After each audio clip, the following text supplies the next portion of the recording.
of the Rannís funded research project by Favorite Things, I want to welcome you all to this lecture given by Professor Sandra Dudley.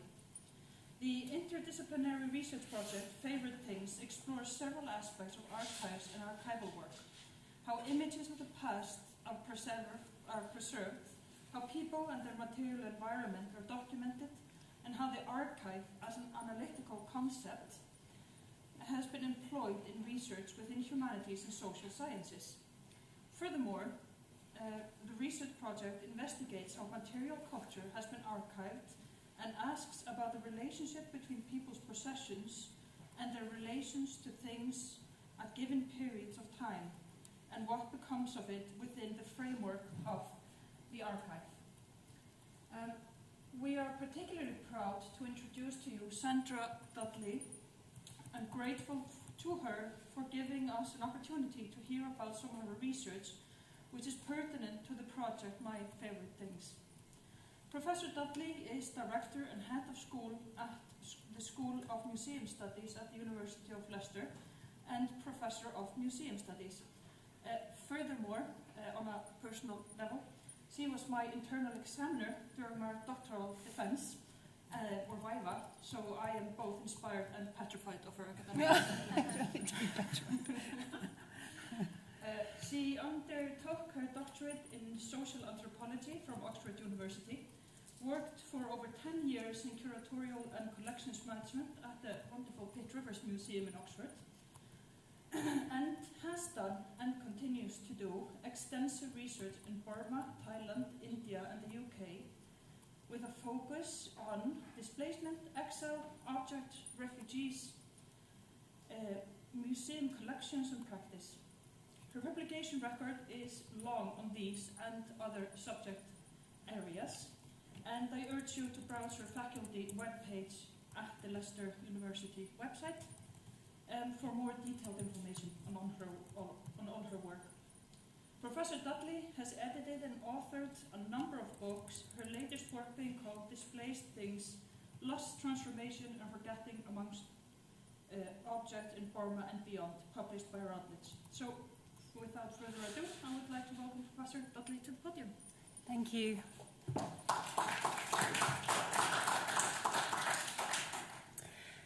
Thank you, Gudrun, and thank you very, very much to those for inviting me and to the project for enabling me to be here. I feel very honoured and very privileged to be here, both to be able to participate, in a sense, in a small way, in your amazing research project, and also to meet you and have a chance to talk to people today, and also I'm so excited to be in Iceland because I've never been here before, and it's a fantastic opportunity. And I'm already really inspired by the conversations that we've already been able to have with people involved in the research project this morning. So it's a great honour to be here. Thank you very much. So I hope that the things that I'm going to talk about today are of some general interest to those of you who are interested in thinking about things in museums, but also for those of you involved in the research project, My Favorite Things, also have some particular resonance with the project as well. I'd like to start, before I say any more, with a poem. And I'm going to read the poem. So it was autumn 1988 when my father's books dispersed. One by one, they came off his shelves, cleaned themselves of his signature, and grouped, choosing different fates. The books with conscience divided. The stubborn ones set themselves alight, too rebellious in their objection. They chose death over life in the dark. The others preferred a hiding place, hoping to see the light again. They packed themselves into a luggage bag, buried themselves in the back garden, to be recovered many years later, crumpled, eaten by the damp. The rest chose more suitable homes where they wouldn't be abandoned again. They shone on other people's shelves, keeping their secret to themselves. Now that poem, written by a woman called Shoman Hardy, is actually, and I'll explain why in a minute, a really lovely, I feel, introduction to a lot of the themes that I want to talk about today. Choman Hardy is a Kurdish woman originally from Iraqi Kurdistan, and she and her family fled.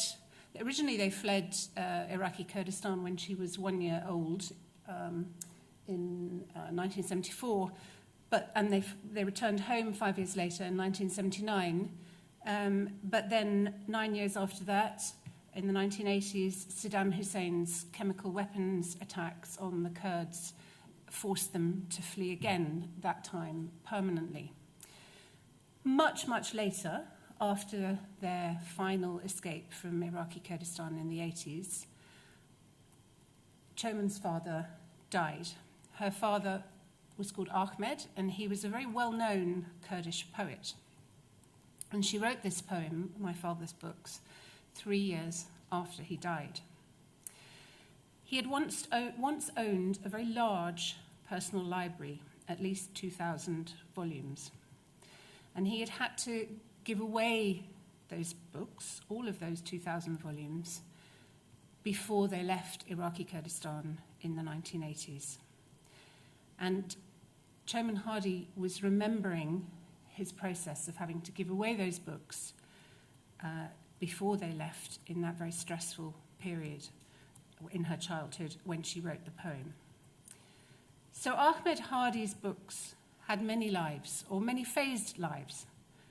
It's not clear from the poem, or the little bit that Choman Hardy tells us about why she wrote the poem, whether her father gave them away once, or and all in one go, or if the dispersal of the library happened bit by bit. But certainly different books ended up in different places, and some were destroyed altogether. But until the end of his days in exile, for Ahmed, those books stayed still real and somehow present, even though they were by then physically absent.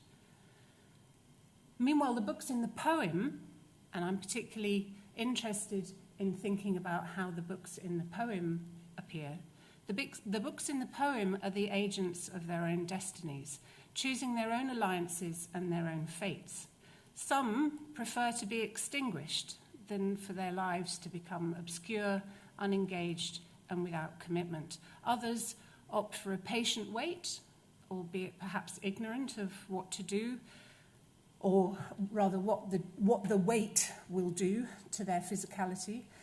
And some decide to go and live with others elsewhere and to keep quiet, perhaps even try to forget their pasts. But such pasts as theirs are almost impossible to forget, of course, not least because so many of their old companions have been lost, and on shelves as well as in the ground, the past leaves marks that you can't always hide. But in new surroundings, the books can still shine again. They still have a potential. Now, these books in the poems are, of course, wonderful metaphors for displaced people, for refugees. Even in dreadful circumstances, there's agency and difference in the choices that people make. Those that you knew in the past, who were present in the past, are somehow still present now, even if they're materially absent. Different choices have different consequences, but there's still potential that remains. But the poem is not just simply an allegory for an essentially human displacement and exile. At least that's not how I read it. Its books are the characters in the story, depending on how we read it and which tale we choose to kind of follow. They're characters in the story of dispersal, abandonment, loss, destruction, self-destruction, suspension, patience, decay, resettlement, and resurgence. They're continually materially present somewhere, but for Ahmed, they stay present only as a memory. For him, their absence reaffirms their presence. The books themselves, meanwhile, are busy. They change their affiliations, they make their own choices, they have their own hopes and secrets. And in this, they open up a view of displacement from the perspective of the object and a messier, more blurred, even reversed image of subject-object relations than we tend conventionally to take. So this kind of opening, this poem-based opening, gives a partial vista, if you like, of the landscape of my current thinking. And Gudrun kindly mentioned what she kindly described as my latest book, but I haven't finished it yet. So I've nearly finished it, but I feel like I've been saying that for a long time. But that book, Displaced Things, what I'm talking about today, this is very much from thinking that comes from that work. So thinking about the displacement of things, and particularly museum objects, isn't just about thinking about how things move. It's more than that. It's a way of thinking in which displacement itself emerges as a kind of framework through which we can explore the lives, not just of people and things which have been forcibly moved, but potentially any object or person. So I call this a displacement approach. You could even call it a displacement anthropology, perhaps, aimed at enhancing our understanding not only of the historical processes involved in the movements of things, but also of the material world itself. It's an approach that recognizes that although objects are disarticulated from their original and principal geographical, historical, cultural, or personal contexts, displaced things, just as much as displaced people, are neither useless nor lost. It pays attention to the properties, potency, and potentiality of things. It understands the life of both things and persons as dynamic, processual, and fluid. But it also tries to pay particular attention to the significance of moments in which movement and change seem to pause. So there's much emphasis in lots of, as many of you will know, in much of the literature around thinking about the movements of things and the lives of things, to think about the fact that those lives are, there's a continual kind of sense of movement. But I think that's sometimes at the cost of understanding that there are moments when movement stops, however fleetingly, and that might be in the process of brief encounters, if you like. And what happens in those kinds of encounters, however transitory, between people and things and things, what shifts, who holds the power, and so on, can be really important and really transformative. And fundamentally, one of the things that I'm particularly interested in doing is not just looking at those kinds of things and asking questions about them, but trying to do that from, or as if from, the perspective of the object, from the object's point of view. And I'll say a bit more about that in a minute. So what influences my thinking and where I come from is the fact that I'm an anthropologist by training, and have worked I worked for a long time with refugee communities on the Thai-Myanmar border, as well as my museum practice and other sets of research more recently. So applying this kind of displacement anthropology approach to the museum means thinking about objects in museums as if they're migrants, specifically forced migrants, refugees. It means understanding that displacement is, of course, temporal as well as spatial. So once was there, what was once there and is now here, so that's the spatial bit, was also, of course, once then and is now. So those two components of displacement then tell us other things about displacement which are really important. So that gap between the point of departure and the place of arrival is a distance in time and a distance in space.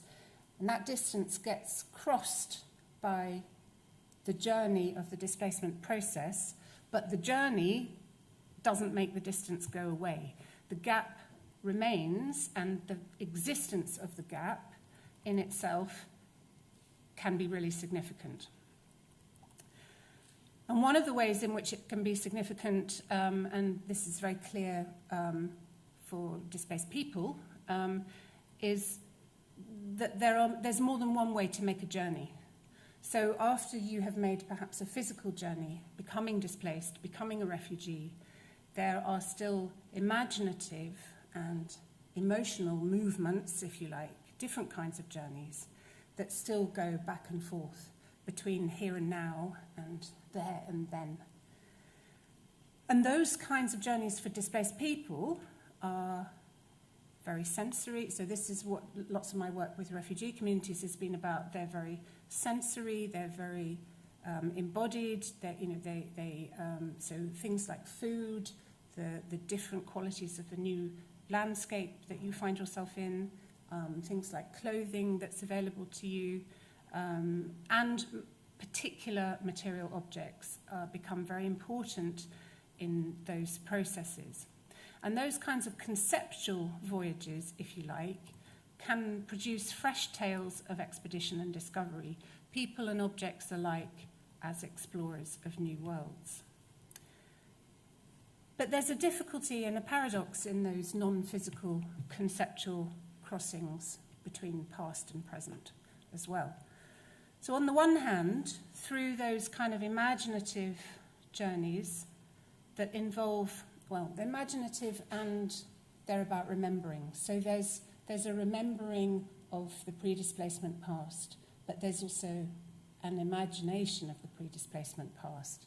And through them, the displaced attempt to maintain a sense of continuity and contiguity with what has been left behind, and in so doing are, in a sense, in both places at once.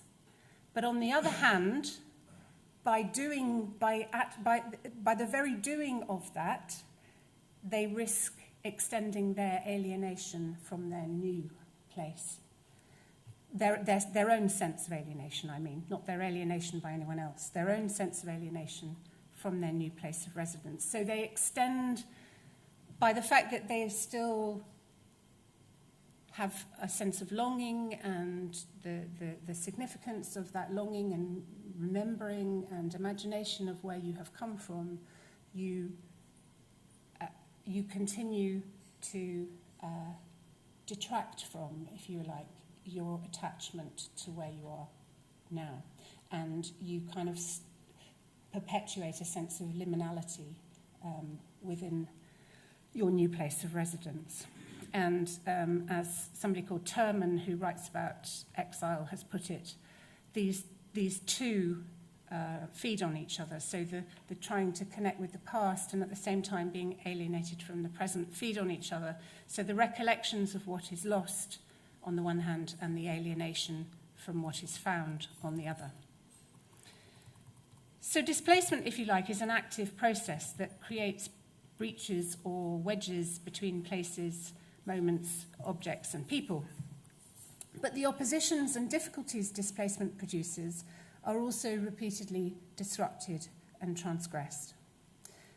So how does this manifest for museum objects? Sorry, I'll move on to this slide. In late May 1997, it seems a very long time ago now, I stood in the middle of my small sitting room in Leicester, in the little house I lived in then, and I was still a doctoral student at that time, staring rather forlornly at the objects that I had collected. I'd been commissioned by the Pitt Rivers Museum in Oxford to make a collection in the Karenni refugee camps where I had been doing my doctoral fieldwork over the preceding months.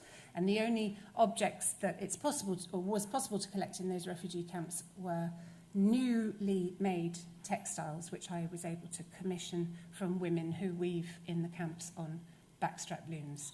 And this is an example of an object being made by Nora Becker, which is now in the Pitt Rivers Museum in that collection.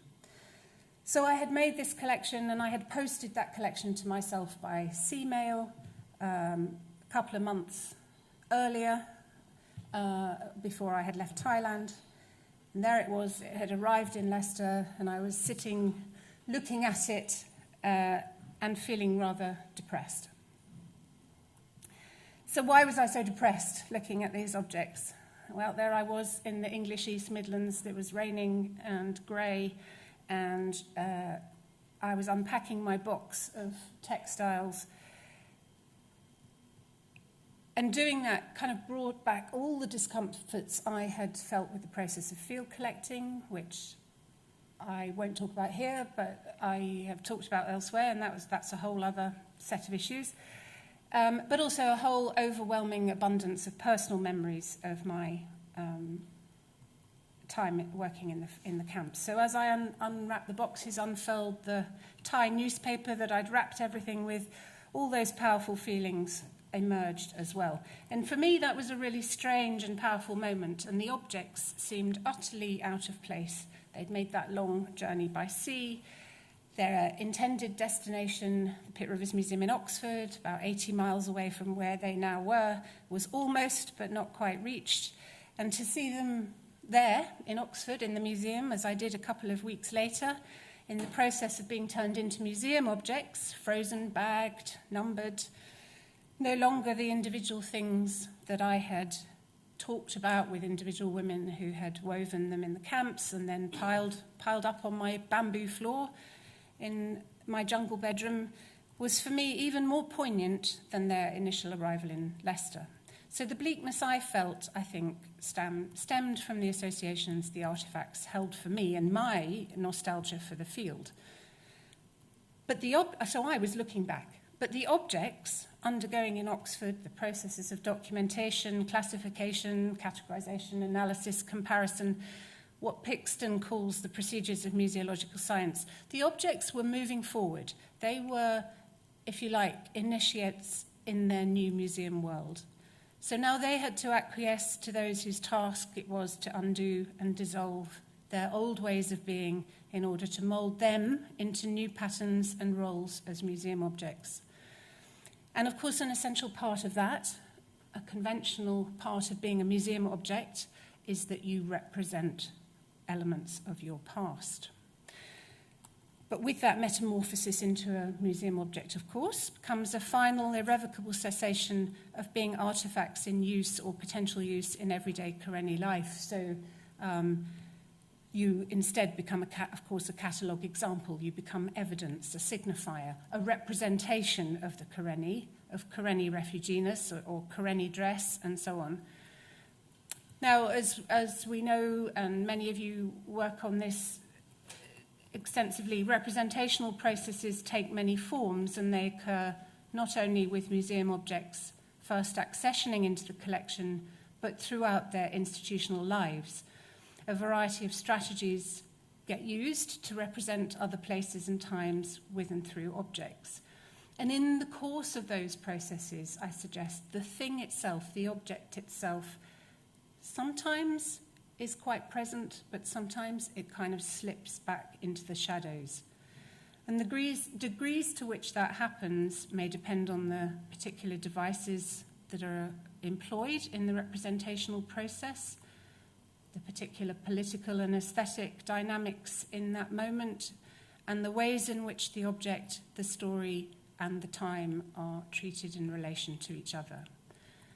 As we know, representations are forever being made and remade and are never the same in more than one historical moment. Museums collect, recollect, interpret, and display, and in so doing, they invent and reorder the structures, functions, and values pertinent to an object. But they don't do so only once. They do so again and again for the same object, reflecting to a lesser or greater extent on the former views of that object, former understandings of that object, repeatedly inventing and ordering afresh the categories within which it sits. And each time that process is repeated, knowledge is added, changed, and lost. So what my collections, when they entered the Pitt Rivers Museum, had in common with other museum objects, of course, is the fact that, like other displaced things and persons, they were expected to stand for their pre-displacement past, so the community and the place from which they had come, that would be kind of told through them, by the museum. Albeit that, of course, the version of that story would change over time depending on who's doing the telling.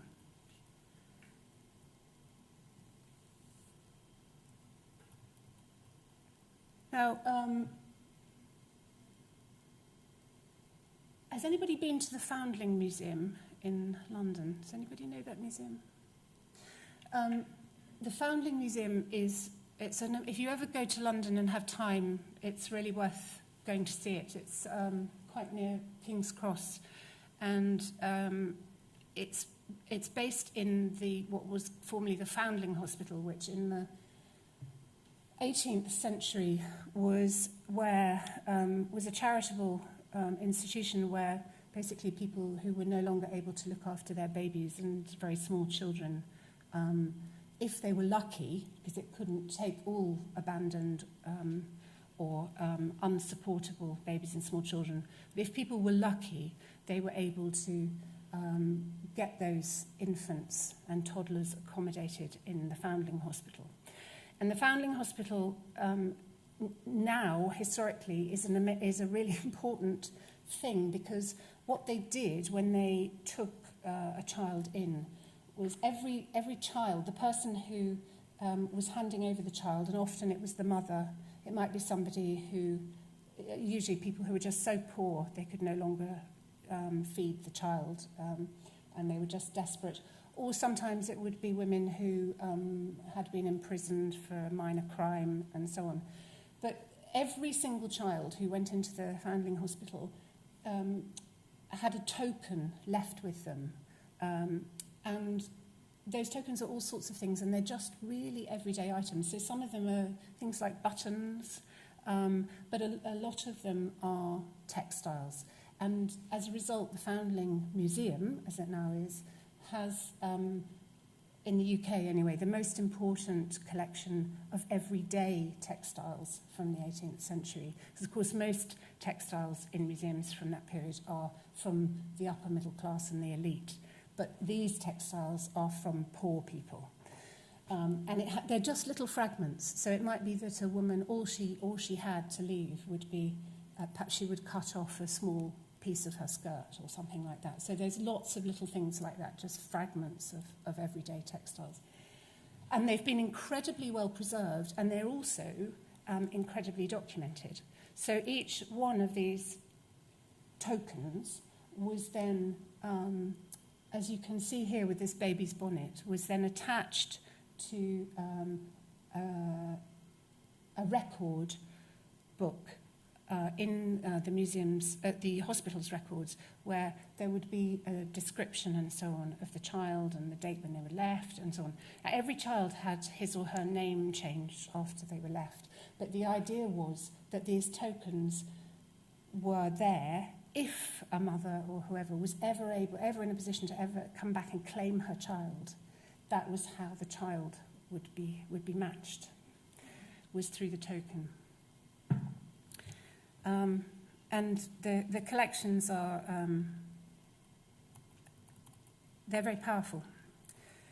So those objects in the Foundling Museum, but also, of course, in other museums as well. It's we can think about this in relation to any kind of museum collection.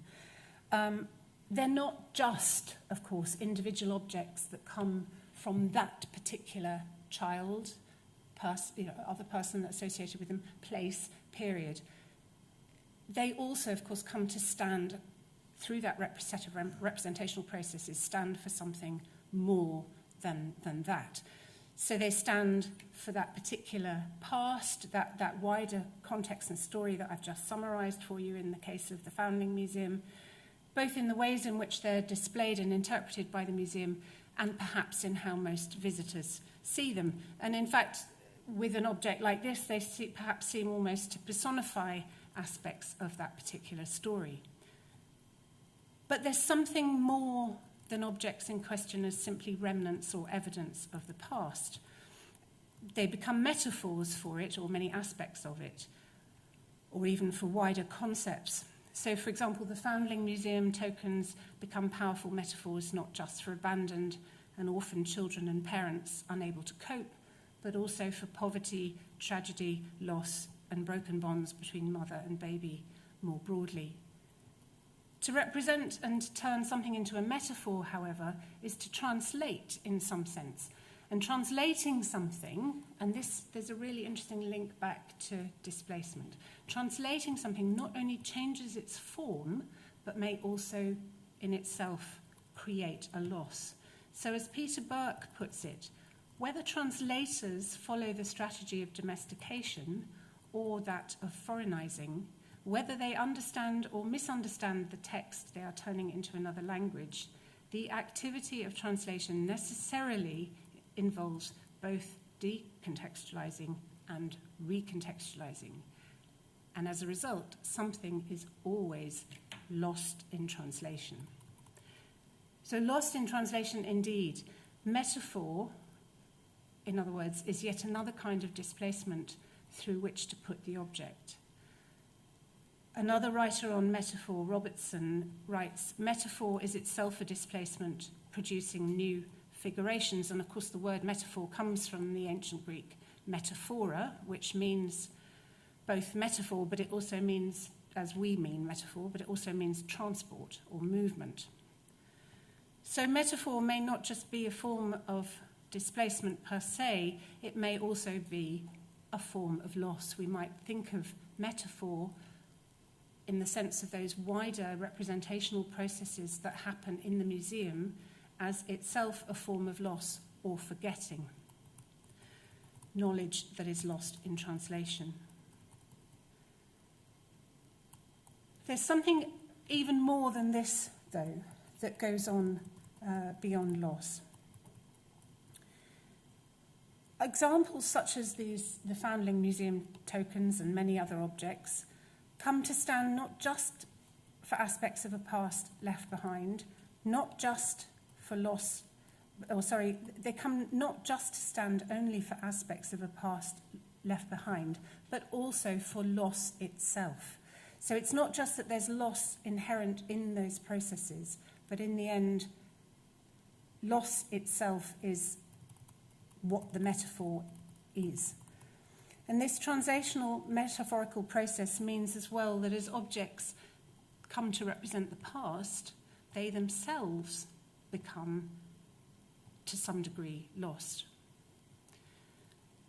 So Kukla writes, for example, in reference to dress, in subordinating clothes to the study of man as illustrations and metaphors as the body within, we seem to have lost sight of the seriousness of textiles as images in their own right. Stories come to the fore, indeed they may not even be the stories of the things themselves, but of wider communities or narratives for which the artifacts have come to stand. It's this representational process more than anything else, then, that for me ensures the displacement of the artifact. Once an artifact becomes primarily representational, which is what happens to it in a museum, the object works within others' narratives rather than its own. It's disempowered. But, and I said at the beginning I wanted to try and take the object's point of view, for objects as for refugees, once you're displaced, you're not wholly passive. You are still an active agent. And there are particular reminders of the pre-exile past that provide a kind of temporal thread that run back to the pre-exile period. So temporal continuities are not just a result of accident. They are something that, in the case of refugees, come from working hard to create a bridge between the current and the past experiences. Continuities with the past can also change how that past is remembered, however. So Karenni refugees, for example, continue to practice their most important annual ritual, which is called Ghetto Bo, in the refugee camps. And actually that ritual becomes even more important in the refugee camps than it did before exile. But then it kind of changes. So it's something that becomes a much more self-conscious thing and a kind of thing that it's like, right, this is about being Karenni as opposed to this is something that is part of our annual everyday behaviour. Now we are in exile, we become very self-conscious about this as part of our Karenniness. So displacement results in a changed level of historical self-consciousness, if you like. It's what Ankerschmidt calls a gestalt switch that gives us the discovery of the past as a reality that has somehow broken off from a timeless present. So he's talking about that breaking off as a moment of loss, which we simultaneously seek to overcome through historical experience and an attempt to recover the past by transcending, again, the barriers between past and present. So do these kind of observations really apply to displaced things? Or is it just a kind of academic conceit to think about displaced things as refugees? Of course, it's not difficult to find instances of exiled objects that, like exiled practices, are not lost, alienated and acculturated, but are continuous with a pre-displacement past. But the shifts that do happen concern, and the kind of things that I've been saying in much of the talk, have still been about how people view and utilise these objects. And I think that almost everything that we talk about, both in our everyday colloquial conversations and in our academic and museum practice, are from that perspective. They don't take into account the possible viewpoint from the object's position. And even if it might sound ridiculous to think about an object having a point of view as a methodological tool, it may still have a utility to us, I think. And key to trying to get our heads around that idea, it seems to me, is the reality that as museum professionals or as archaeologists or as people who are interested in the past, we all understand, and that's the reality that physical objects, whether or not we know how to read them, hold within their very materiality elements of the past. In other words, temporal continuity with the past, is for objects an inherent part of their being, of what they are. So all objects instantiate temporal continuity in their very existence. They are a literal, tangible bridge between the present and the past. They are, in that sense, witnesses to history. But beyond this simple fact, different objects might have different ways, or particular ways, of manifesting, and metaphorically at least, remembering and experiencing it. So particularly important in this sense will be the effects left on the objects by the journeys that they've undergone. So a frog drum, a Karenni frog drum, for example, sitting silent in an ethnographic museum, carries in the present not only the form and decorative elements that were imposed on it when it was made, but also the traces of all those hands that have carried it, treasured it, protected it, played it, as well as those that ultimately brought it to its current place and have subsequently dealt with it, accessioning it, documenting it, conserving it, and so on. The traces of all those lipids, acids, proteins, sugars, from skin after skin after skin, even if we can't detect those traces with our naked eye, are there. They're there on and in the metal of that drum, and they attest to the drum's travel along the trail from past to present. Conall McCarthy has remarked that the very process of exhibiting, and perhaps we might apply that to other museum processes, including documentation, like all heritage products, marks off the past from the present. But a bit like some of the writing about refugees, perhaps that, and a bit like Ankerschmidt's Gestalt switch, perhaps that implies rather too abrupt a break between past and present. because I'm also interested in those temporal threads that run through, from the object's point of view, from the past and the present. So the past might be out of reach. It might no longer be a destination to which the object can travel, but it's still there in the physical traces, residues, remnants it's left. Those material traces and the continuities with the past that they enact are part of a process by which the identity of any particular object, just for any particular refugee, is sustained as durable and singular. That doesn't mean that there are not changes in how the past is remembered or imagined or experienced, nor does it mean that nothing is forgotten. What gets forgotten and the traces that are lost, of course, are just as significant as what is remembered and the residues that remain, if not more so, actually. But it's a problematic process. So for refugees, that process of trying to connect with the past is simultaneously about trying to maintain that continuity with the past in a kind of positive sense, but at the same time, it's also painful. It's simultaneously it's both.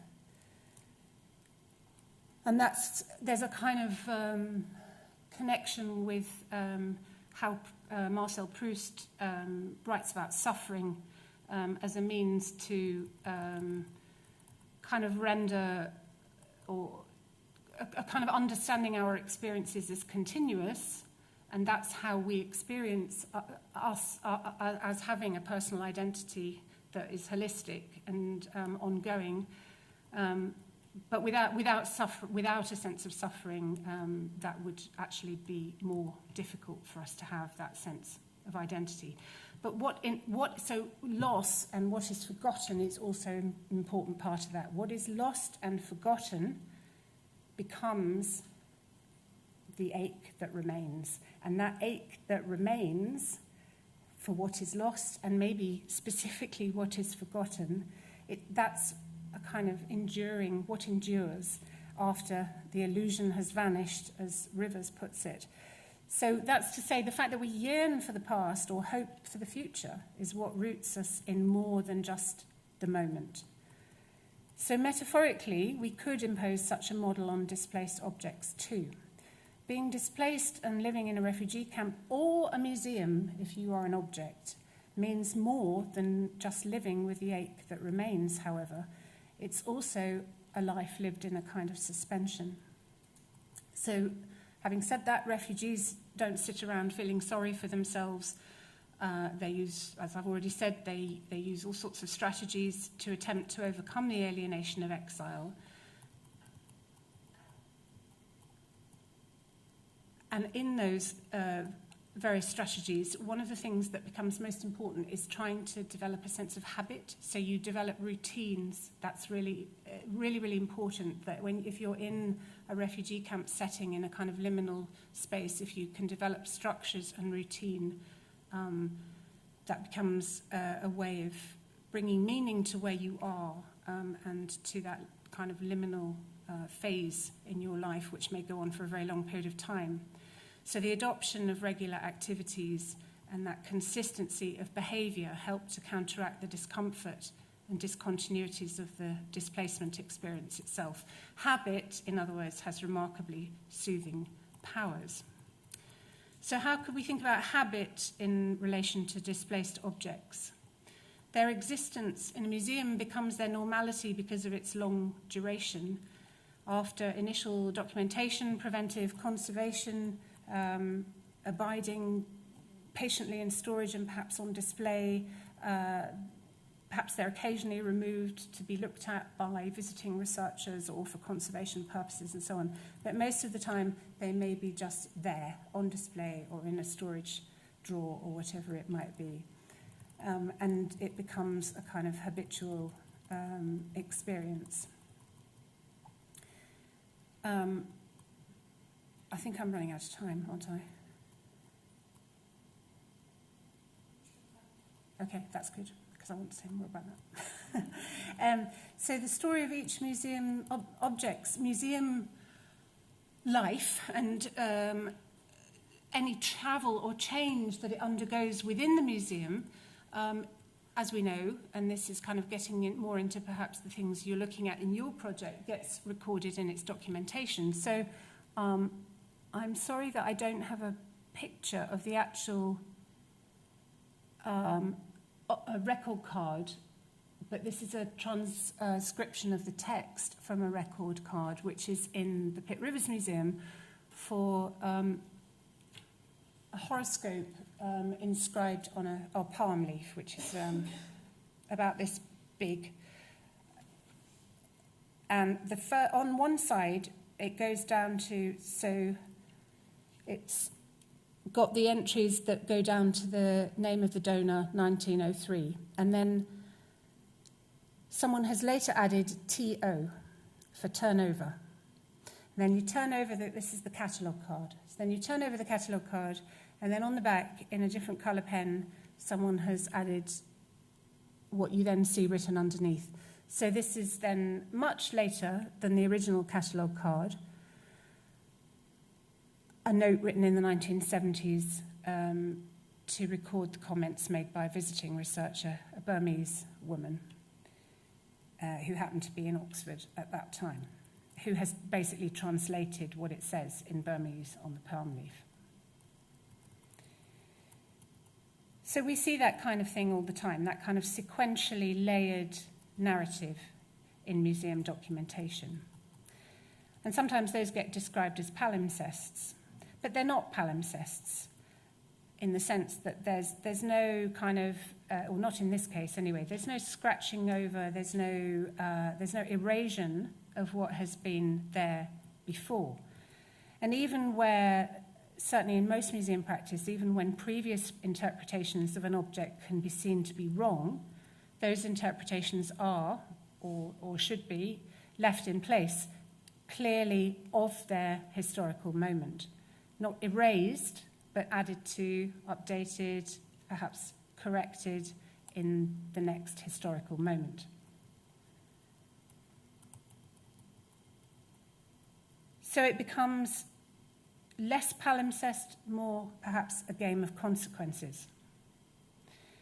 And of course, it's not just the narrative sequence that's important, not even the cross-referencing and the switches in tone that one often encounters, but also the changes of handwriting, ink, style, addition of sketches, technological mediations to different readerships, and so on. So we move, in this case, this is a transcription of a catalogue card, which is already the second iteration of documentation of this particular object, the first one having been the accession book that's referred to at the top of the catalogue card, which is where the initial record of the object was entered when it first came to the museum in 1903.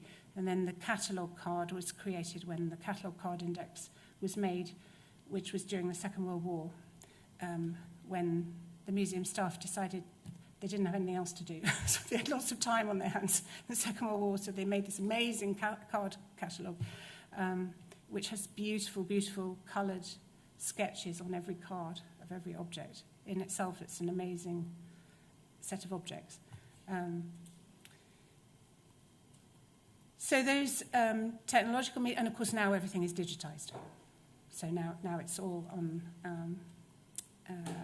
an online, and it's online accessible as well. So those mediations, however, all of these things are still, and this is getting back to where I started, one step removed from the objects in question. So the accession book entry, the card catalogue, the label, the digital record, all of those things, yes, they're in themselves artifacts, and yes, they tell us a story of this particular object's life, other objects' lives, but they still don't tell the tale or give a sense of the museum routine and the habitual ways of being, if you like, from that object's point of view. So I would like to know where, and of course some museum records will tell us where has that object been at different stages during its life in the museum, who has handled it at different times, when has it been taken out of its drawer or its display case. and for what reason and by whom, when was it put back, and so on. But even when we have that information, which we don't have here, how can we evaluate or seek to interpret that information as if it were from the perspective of the object? And what is the purpose in trying to do that? What's the point in doing that beyond an academic exercise? So in a sense, it's trying to, what I'm trying to get at really is if you like, the application of empathy to the object as a methodological tool. Because if we do that, then I suggest that actually what that can do is it can switch our perspective, which might then, from the point of view of our wider research questions, museum questions, actually perhaps inform or enrich our research and our work in different ways, because we will unpack and see things in new ways and reveal new sets of information, new understandings by flipping our perspective and seeing things differently. So taking the viewpoint of the horoscope or any other object is really difficult, of course. Perhaps we can try and draw on some of the kinds of methods that are talked about in biography, so in academic studies of biography. So Richard Holmes, who's a very well-known popular biographer, actually, but also writes about the process of biography. He talks about the idea of and not all biographers do this. So there's only certain biographers who, many biographers do not write from the point of view of the subject they are writing about, but Richard Holmes is someone who does, and then who tries to write about that method. He talks about a reversal of perspective, and another academic who writes about biography, Konnikova, writes about imaginative empathy. So perhaps we can try and picture that prolonged lying in the dark in a storage drawer wrapped in acid-free tissue paper. We can perhaps try and discern how long-term, indeed almost kind of without temporality somehow, that would be, being in that drawer, without knowing how, well, it is, in museum terms, in perpetuity. And what a kind of mundane kind of experience that is, in a sense. And yet, how that becomes a norm and a habit, and that maybe that's, in a positive sense, smooths over the now long ago rupture of displacement from the place of origin. So maybe we can also sense how occasional interruptions to that prolonged liminality, the opening of the drawer to enable the object to be viewed by a researcher, to be conserved, and so on, might disrupt that quotidian existence. But most of the time, the object continues to be in between its potentialities, neither as actualized as they once were, nor as one day they might be. And it's also really essential that those traces I talked about, that artifacts acquire in the course of their lives and their journeys, those the damage, the traces of from people's skin and so on. It's essential that we don't see those as additions to the object, but rather things that become, as they happen, they become part of the object rather than something added to it. So, for example, the cloths that I collected in the refugee camp, with their final transformation into museum objects, the most obvious physical mark that then comes along is the stitching onto them of a museum textile label with their new accession number on them. But rather than perhaps seeing that as an appendage to them, now that they are a museum object, that label it's part of them. It's not a surface addition. And because, again, this is about seeing it from the object's point of view. From the object's point of view, that label is now, it's a bit like for us, a new scar or a new wrinkle. It's new but kind of integral to what the object now is. It doesn't negate or change what the object has been in the past, but it brings new characteristics that are inherent to what the object is and is as it goes forward. So in a sense, could we say that those traces, those material traces that become part of the object going forward are the object's memory? And just as material form and physical vestiges thread together past and present, they trail forward into the future as well. So when those artifacts that I had collected in the refugee camps finally arrived in my house in Leicester, the sense of loss and yearning that I felt, that was my sense of loss in that case, and that was my projection from my settled human perspective. That was rooted in my nostalgia. But in the displaced things in that moment, the objects themselves, they were moving forward and they were taking the past with them in material form, but also taking on new ways of being and accumulating new memories. And in those new roles, migrant objects, like migrant people, might not, of course, always behave as we expect. And I'll leave it there. Thanks.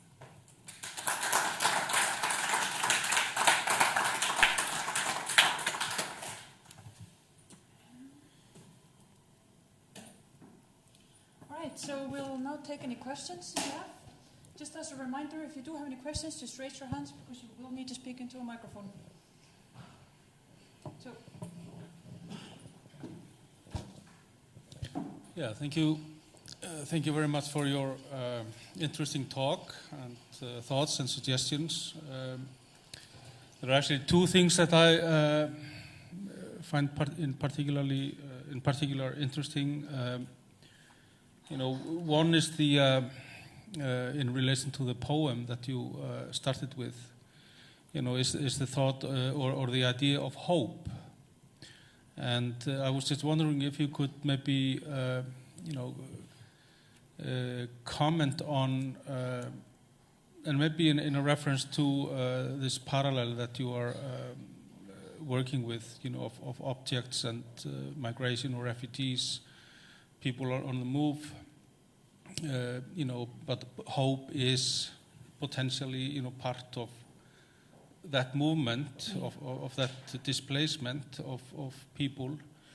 And I was thinking, if we, take the idea of hope in terms of objects as migrants, in what sense we can actually think of then collections or even museums as places of hope. And and to what degree maybe such places are,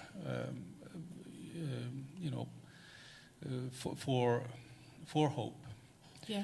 And the second thing that I was thinking is the, you in relation to your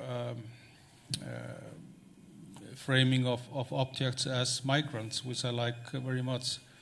I was thinking, isn't it needed or demanded that you actually, emphasize the like you did, but in the sense that you emphasize while phrasing objects as migrant, that you need basically to put the word slow into the sentence, objects as slow migrants, emphasizing the different temporalities of objects, especially within museum contexts, because like you reflected upon in different ways, objects, they are, their temporalities as migrants, are quite different than when it comes to, people, for example, as migrants, or at least, which is, in a conventional way of referring to people as as migrants. So the temporalities are different, but they are important. So I was thinking, might that be something that is of an importance of using that phrase, objects as migrants. Thank you. Thank you. Those are two really great questions. The first one, the one about hope, I should preface with an apology because I think I said in my abstract that I was going to talk about hope. So I'm sorry that I didn't end up talking about hope. There's two things I want to say about hope, and I'm going to start backwards by saying the second one first, which is actually why I ended up not talking about hope. So I had referred to hope in the abstract, and when I was initially thinking about what I would talk about today, because hope has been really important in part of the wider framework that I have been developing in terms of thinking about displacement and displaced things. And I will say more about that in a minute and how that fits into that framework. And I had originally thought I would talk about that today. But then a spanner came into the works. And what that spanner was, which has just suddenly, sometimes something comes along that just suddenly makes you think. It hasn't changed my thinking about displacement or about hope, but it has suddenly made me think, I really need to think about this some more. And that's what's happened. So, and what happened was I was listening to somebody. Of course, I know, as you all will, I know the story about Pandora's box, and in classical mythology.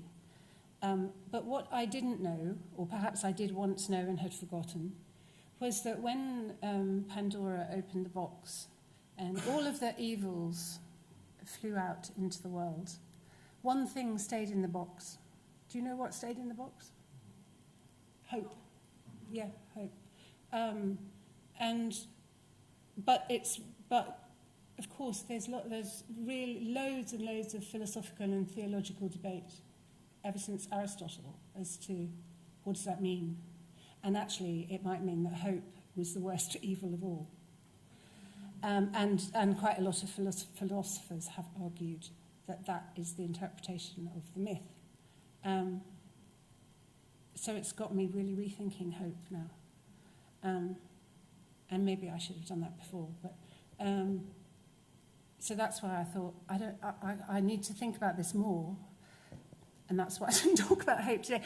When I started off writing my talk, I started off talking about Pandora, and then I thought, no, I'm just not going to go there today. So that's why I didn't talk about it in the talk. But where hope fits into, or has been fitting into, my wider thinking about displaced things is my. In that wider framework, I've been thinking of that. Well, it was very clear to me a long time ago when I was working with refugees. There's a kind of there's almost like a three-stage. Of course, it's much more blurred than this in reality, but in a sense, there's a kind of three-stage process to displacement. So you become displaced. There's the becoming, and that's a separation. So you are separating from where you were originally, the place you are leaving, the point you are moving away from. And that's separation, that's stage one. And then you are in a kind of liminal space, a liminal phase. And then you become kind of settled and perhaps if we were talking about human refugees, we might be talking about either going back home and feeling that things are okay and you've been able to return, or perhaps resettlement in a third country rather than living in a refugee camp, and feeling that you've been able to make a life there. And that would be stage 3. And some of you have probably already noticed that there's a direct parallel there with the way in which Arnold van Gennep and Victor Turner theorised ritual structure. So there's separation, and then there's liminality, and then there's reabsorption or incorporation. So those three phases are actually have been really helpful to me in thinking about displacement in relation to displaced things as well. Because once I have started thinking about it in relation to those 3 phases, it's enabled me to extend and develop my thinking about different phases in object lives. And so what the separation process is, the becoming phase, is one point, and in itself is quite complex. And one of the very important things that actually Van Gennep, more than Turner, really highlights is the importance of thresholds. So it's thinking about the crossing of thresholds that has to happen in order to move from being in one place and the separation process, the becoming displaced process. In order for that to be what it is, you are crossing a threshold. And that's when I mentioned at the beginning about paying attention to moments of crossing thresholds, and trying to identify what it doesn't necessarily have to be a physical threshold. It might be something more conceptual than that, but trying to identify in our archival research or in our ethnographic research where those moments are and where those thresholds are. I've been finding, certainly in my archival and ethnographic research, really productive in trying to understand objects and object displacements. So that framework has been kind of how I've been working and what I've been developing, and that displacement anthropology is what that's referring to, that framework. And then where hope comes into that, or has been, is in the 3rd stage. So in the stage of reincorporation, and the way I've been, for me, the way that seems to be emerging in the museum objects that I've been looking at and working with is, unlike, for example, ritual initiates that Victor Turner is writing about, when you're going through a rite of passage, in his writing, the liminal phase in a rite of passage, that's the most important phase, because it's that's where the transformation happens, but it's short and finite. But for me, I think that for museum objects, the liminal phase is actually the normal state. And that all that representational stuff that I was talking about, that is what makes being a museum object a liminal phase. It's because you being a museum object. So again, thinking about it from a museum object's perspective, it's because you have become this thing that is used in a representational way, because you are now expected to stand for all these other things rather than to be yourself. That's why you are now liminal. And that you are, and then essentially, because of the nature of the museum, that means that the liminal phase can go on indefinitely. But where you can be kind of reincorporated in Victor Turner's terms and suddenly not be liminal as a museum object is in powerful encounters with somebody, in a powerful meeting. And again, that's about moments. So again, it's paying attention to moments. So So the moments I've been particularly interested in writing about are, if somebody goes into a gallery and they suddenly have a kind of a wow moment when they see something, and it might be something that they don't even know what it is. It's not necessarily because they know it. It's something that they have no idea what it is. They might even not, no idea where it's from. And it might not even be a wow, that's beautiful moment. It might be a, what's that? Or that's weird. Or, it could be any kind of quality to that moment. But it's something where the object is kind of reaching out and grabbing them in some way. And that, in that moment, in the displacement framework that I've just described, you could say the object is being itself. It's not just being a liminal representational thing. It's not being itself in the way that it was before it was a museum object. So if I'm a beautiful ritual bowl, let's say, from India. Okay, I'm not being myself in the sense that I am once again functioning as a ritual bowl from India because I'm stuck in a glass case.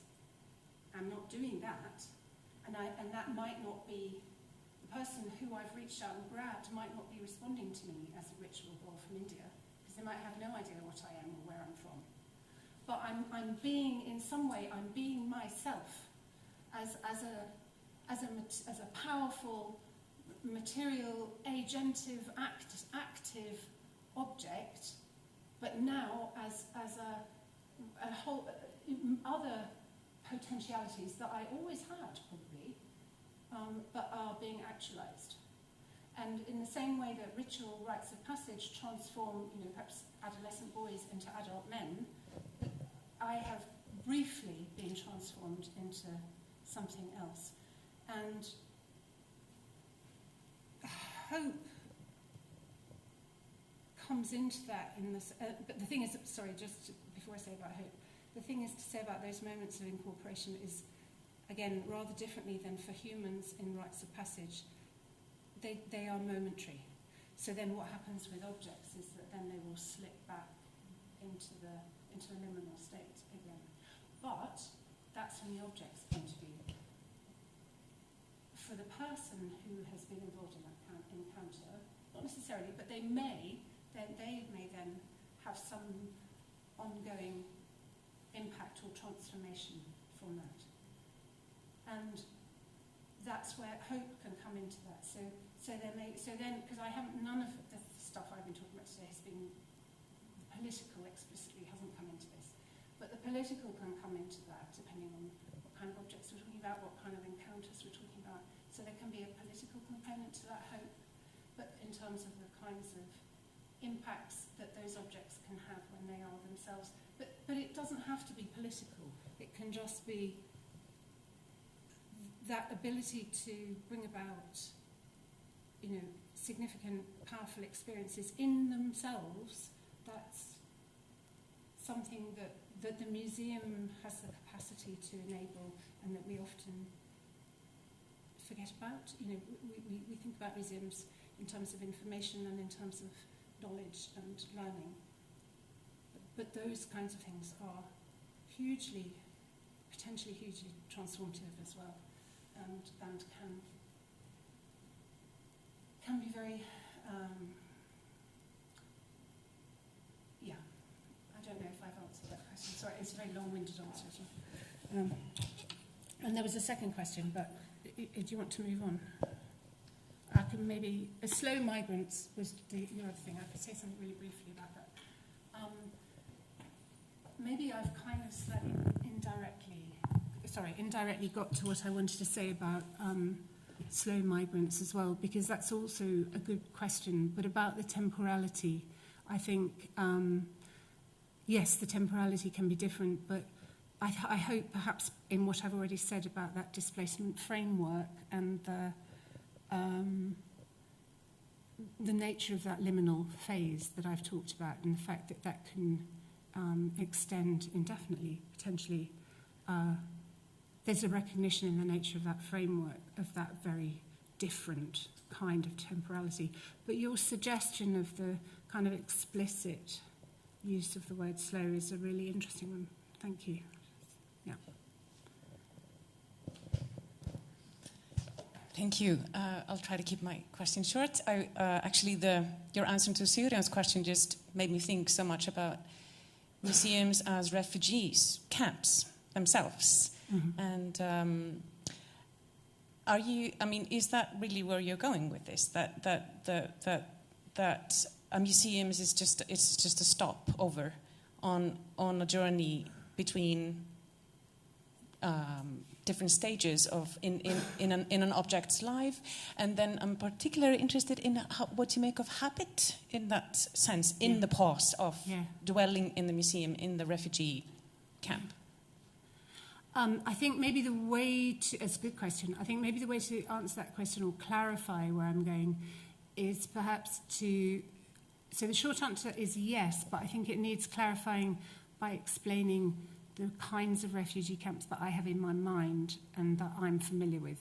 So the kinds of refugee camps that I'm familiar with and where I've worked are really, really, really long-term refugee camps where people have to make their lives.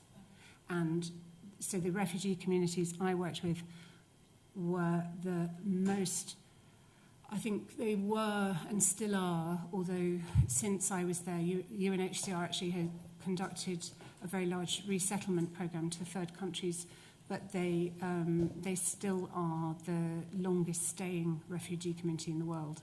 So we're not talking about just temporary camps. So, but your question is helpful because it reminds me, of course I take that for granted, but I need to clarify that,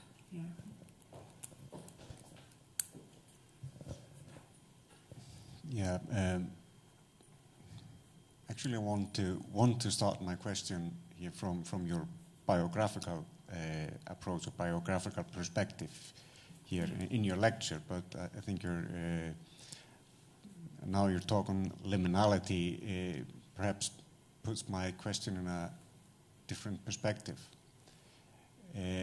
My problem with museums, I'm an archaeologist and I don't like museums. I can't explain it. But lately I've tried to explain it that way, that things in museums normally exist in isolation, which is very abnormal for things. Just look at this event here. I mean, there are lots of people and a lot of things participating in this event, but there are as well a lot of participants that are participating in this event but have moved away. The architect of this building, all the builders that laid the floor and so on, they all participated in this event taking place here with these things that are participating. And when we, if you could, once again, the horoscope, the palm leaf horoscope. So here we have an object in a museum that's and it is a little bit now displaced from all the other members of its actions and activities where it participated in. They are not there. And the question is, how well can the museum replace them, or does it miss this opportunity of replacing all the participants in the activities, all the other things in an assemblage that this palm leaf horoscope would normally participate in? And if we once again then see the woman doing the because this is a normal setting for a thing.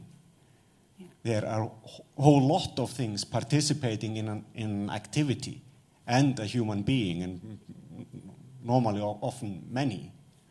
So isn't this liminal, or this liminality, or this liminal situation of things in museums is because they are grieving, they are missing all the other participants of an assemblage, of an activity that they normally would participate or take part in?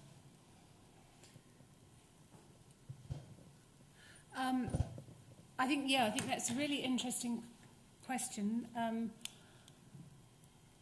I think that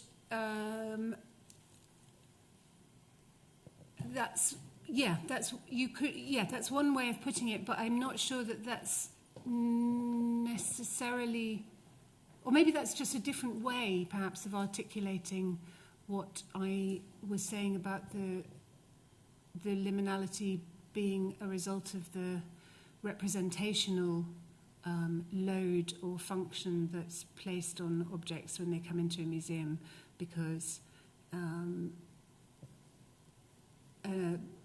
what that means to make objects become representational things is precisely that. It's taking them out of a wider set of things and a wider set of activities and relationships, but it's making them, it's an extraction process. So, and then it makes you stand for a wider set of relationships and activities and people and other things that you are no longer in. Right? So I was talking about that and you're talking about that, but you're articulating it in a different way. But the one thing I would maybe say so I wouldn't disagree with anything you've said, actually, but the one thing I might say is a slight caveat to it, although I don't think it changes the liminality argument, and I'll say why in a second, is that I don't think it's true that in museums they are no longer with people or with other things. So they are no longer with other things in the way that they once were.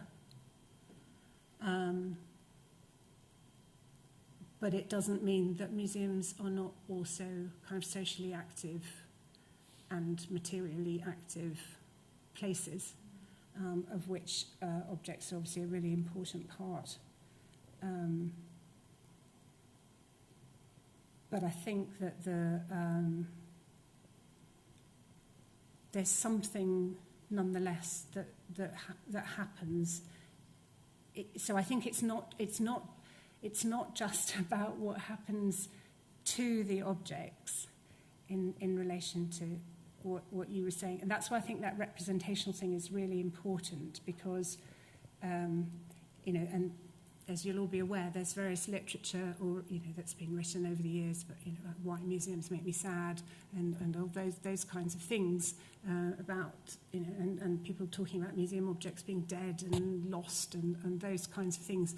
But I think it's something more than that, and I think it is about what museums make objects do, and that if we try and or try to make objects do, shall we say, and if we try to flip around how we understand that, and if we try and look at that from the object's perspective, that's why there's that liminality. That's why it's liminal. So the object, that's problematic from the object's point of view. It's not just about how we see it, if that makes sense. Can I just say one other thing? It was really interesting that you started by saying that you don't like museums, because I had a really powerful experience just this week. I was in the Horniman Museum in London, and I hadn't been to see their new Worlds Gallery, and I went to see it. And this is not a criticism of the Horniman. I think the Horniman is a fantastic museum, and it's not even a criticism of that gallery, which has had good reviews. So I don't want anyone to think I'm criticising the Horniman, but I could have had the same experience in any museum, probably. But I went into that gallery and I was moved to tears, not in a good way, and I just thought, I bloody hate museums. And just occasionally I have that feeling, and it's very powerful, and it's almost as if I was trying to explain it to my partner afterwards, And he said it's as if you're talking about how people feel. And it's like when people go to zoos, you know, and you have that feeling about the animals in the zoo. And that's how I felt that day. I felt as if I was looking at animals in the zoo. Perhaps I might like to change my statement a little bit. I like museums. Okay. I'm not very fond of exhibitions. Okay. No, yeah. Museums are much more than exhibitions. Yeah, no, exactly. And perhaps that's what I mean too. Yeah. Last question, Natalie? Yes, I wonder a little bit because for me refugee camps are something nobody would like to see. People should not have to be in refugee camps. It's a very negative thing that our world is producing, refugee camps. But I don't really understand why the need to speak about museums in that way, because museum, I cannot really understand what do you think that would happen to those objects if they would not go to museums? I mean, do you have an alternative? Because I have the feeling that it's a lot of negative things about museums, but museums are just the people working in the museum. Yeah. Some people are doing great things, some people are not doing great things, and that's why museums are trying to work together to have some rules. And museums are there. This woman will die, but the object in the museum will stay and will be used in different ways in the next centuries. And I was wondering if your approach is focusing on objects coming from other cultural worlds, where we have the feeling maybe we are stealing something, or are your approach also for our cultural objects? Thank you. First of all, I'm sorry if it comes across that I am criticising museums. That's not, in terms of this approach and this framework, that's not the intention. The intention is that we should be thinking and problematising how we think about museums. It's a different way of thinking about objects in museums. And where that can take us in terms of museum practice is potentially about different ways of thinking about interpretation. So there are, as you will know well, there will be many different kinds of interpretive strategies that can be stimulated by different kinds of theoretical thinking about objects and engagements with objects. So all of my work is about how people engage with objects in museums. And I also used to work in a museum, worked in a museum for a long time, in museum practice, particularly actually in documentation, museum documentation. So I don't disrespect people who work in museums and the purpose of a museum, but and that's not what this is about. It's about trying to say if we can think about museums, or rather museum objects in this particular way, and let's try and flip our perspective, try and imagine, even in a metaphorical sense, what this might be like from the object's perspective, and think about the objects as if they were displaced. Where might that take us?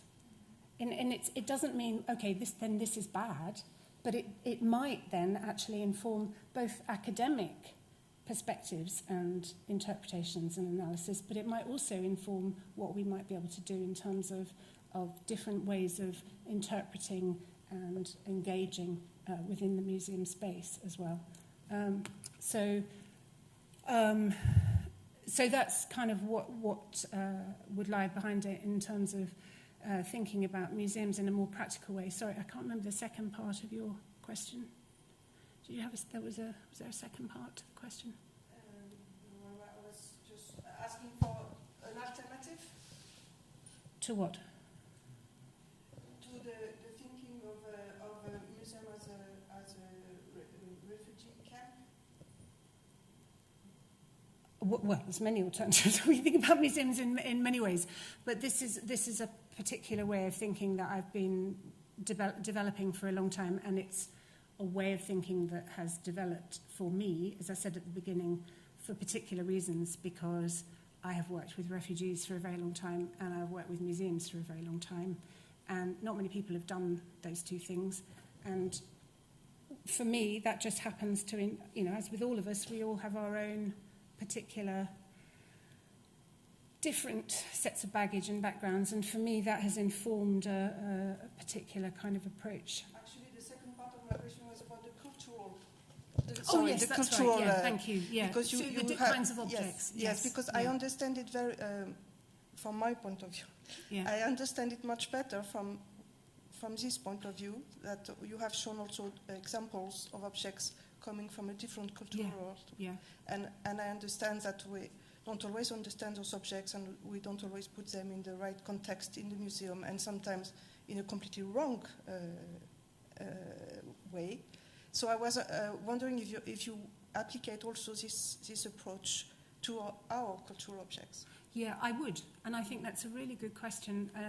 And yeah, thank you for asking that question, because when I was writing the talk, I was thinking about that and thinking, so some of the objects that I have worked on and thought about in relation to this framework have been English objects in British museums.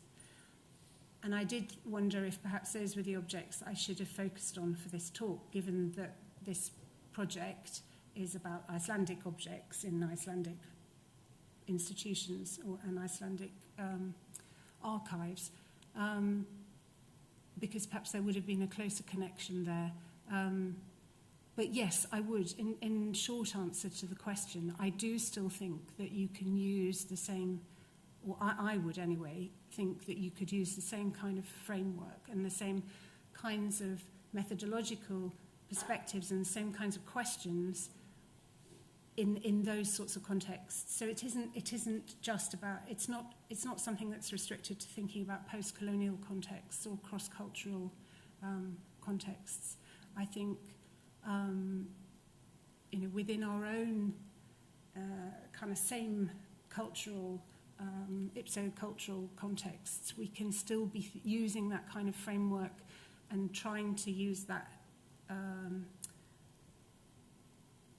methodology of trying to take the object's perspective, if you like, and using that displacement framework to perhaps ask some useful questions about what it means for that object to be in the museum, how we understand what has happened to it over a course of time, looking for those particular moments that I talked about and trying to see if we can identify those, and flipping our perspective in the process in seeing if that helps open up wider understandings of those moments, and then perhaps informs our practical interventions in the museum space as well. Yeah. Thanks. All right, that's all the time we have. We don't have any time for more, I'm afraid. We've run out. But so thank everyone for coming out, and thanks, Sandra, for the lecture. Thank you.